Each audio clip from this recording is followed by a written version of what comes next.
It isn't an opinion heard frequently in the famously liberal Hollywood, but sci-fi queen Zoe Saldana has spoken out against the acting community for bullying abrasive Donald Trump. The Star Trek, Avatar and Guardians of the Galaxy star, who is not a supporter of the Republican president-elect, believes insults flung at him during the race for the White House turned off much of middle America. "We got cocky and became arrogant, and we also became bullies," the 38-year-old actress said of Trump, who has been frequently berated himself for bullying tactics, including seemingly mocking a reporter with disabilities. "We were trying to single out a man for all these things he was doing wrong, and that created empathy in a big group of people in America that felt bad for him and that are believing in his promises." Saldana's analysis echoes comments made by Hawaiian-born Australian actress Nicole Kidman, who told the BBC's Victoria Derbyshire show this week it was time Americans got behind Trump, who takes office on January 20th. "I just say he's now elected and we as a country need to support whoever's the president because that's what the country's based on. However that happened, he's there, and let's go," Kidman said. Saldana, who plays a Cuban gangster Small in Ben Affleck's Prohibition-era gangster movie Live by Night, has spoken out frequently against prejudice in Hollywood.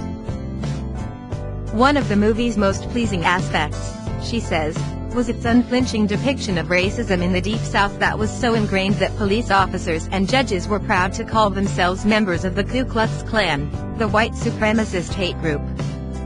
The Trump campaign that defeated Democratic nominee Hillary Clinton was criticized for stoking racial tensions with its rhetoric against Mexicans and Muslims, but Saldana is hopeful the country will never return to the dark days of segregation. "I'm learning from Trump's victory with a lot of humility," the mother of 2-year-old twin boys told AFP. "If we have people continue to be strong and educate ourselves and stand by equal rights and treat everyone with respect, we won't go back to those times." Saldana, born in the United States to Puerto Rican and Dominican parents, grew up in New York before moving to the Dominican Republic at the age of 10 when her father was killed in a car crash. She appeared in Pirates of the Caribbean, The Curse of the Black Pearl in 2003 and Steven Spielberg's The Terminal in 2004 before her big break in the 2009 movie reboot of the Star Trek film series by J.J. Abrams. She has since been exploring the far reaches of the universe as blue-skinned NA6 heroine Neytiri in James Cameron's Avatar, also 2009, and green alien assassin Gamora in Marvel's Guardians of the Galaxy, 2014. She is fulsome in her praise of Affleck, who wrote, co-produced and starred as her husband in Live by Night, the big-screen adaptation of Dennis Lehane's 2012 novel of the same name, but says the love scenes were uncomfortable. "It always feels weird for me, it totally does. I'm not one of these thespians that does method and forget who I am," she told AFP.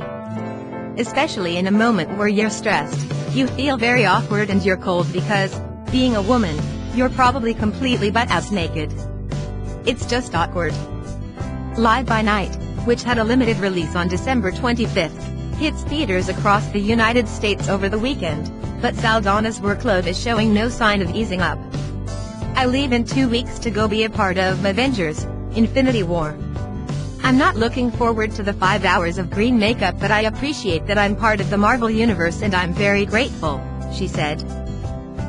"Then we promote Guardians of the Galaxy 2 and then I go do Avatar 2, 4, and V. After that I'm going to take a long vacation."